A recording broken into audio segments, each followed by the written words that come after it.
De l'administration territoriale et de la décentralisation, le colonel Abdoulaye Maïga est porteur d'un communiqué du gouvernement. Monsieur le ministre, bonsoir. Bonsoir. Merci infiniment.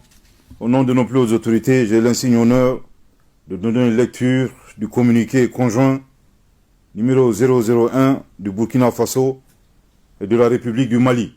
Communiqué dont la teneur suit. Les gouvernements de transition du Burkina Faso et du Mali ont appris par voie de presse les conclusions des sommets extraordinaires de la Communauté économique des États d'Afrique de l'Ouest, CEDEAO, et de l'Union économique et monétaire ouest-africaine, UEMOA, tenue le 30 juillet 2023 à Abuja, sur la situation politique au Niger. Les gouvernements de transition du Burkina Faso et du Mali, 1.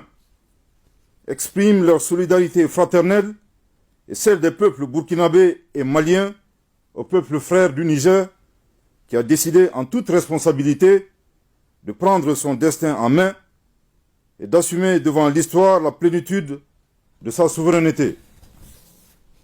2.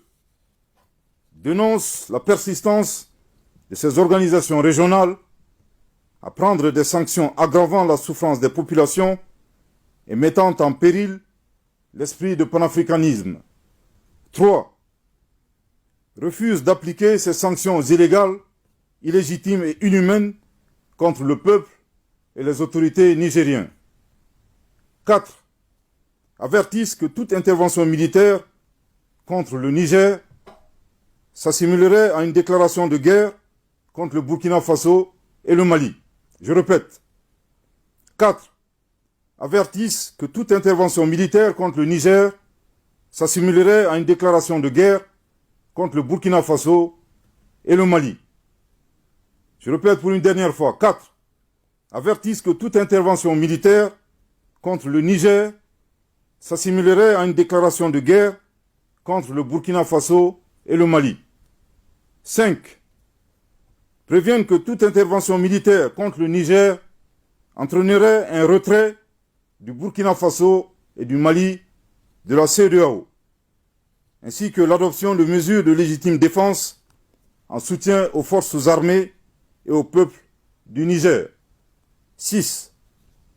Mettent en garde contre les conséquences désastreuses d'une intervention militaire au Niger qui pourrait déstabiliser l'ensemble de la région, comme l'a été l'intervention unilatérale de l'OTAN en Libye, qui a été à l'origine de l'expansion du terrorisme au Sahel et en Afrique de l'Ouest. Les gouvernements de transition du Burkina Faso et du Mali sont profondément indignés et surpris par le déséquilibre observé entre, d'une part, la célérité et l'attitude aventurière de certains responsables politiques d'Afrique de l'Ouest, désireux d'utiliser la force armée pour établir un ordre constitutionnel dans un État souverain, et d'autre part, l'inaction, l'indifférence et la complicité passive de ces organisations et de ces responsables politiques à aider les États et les peuples victimes de terrorisme depuis une décennie et abandonnés à leur sort. En tout état de cause, les gouvernements de transition du Burkina Faso et du Mali invitent les forces vives à se tenir prêtes et mobilisées en vue de prêter main forte au peuple nigérien en ces heures sombres du panafricanisme. Que Dieu bénisse l'Afrique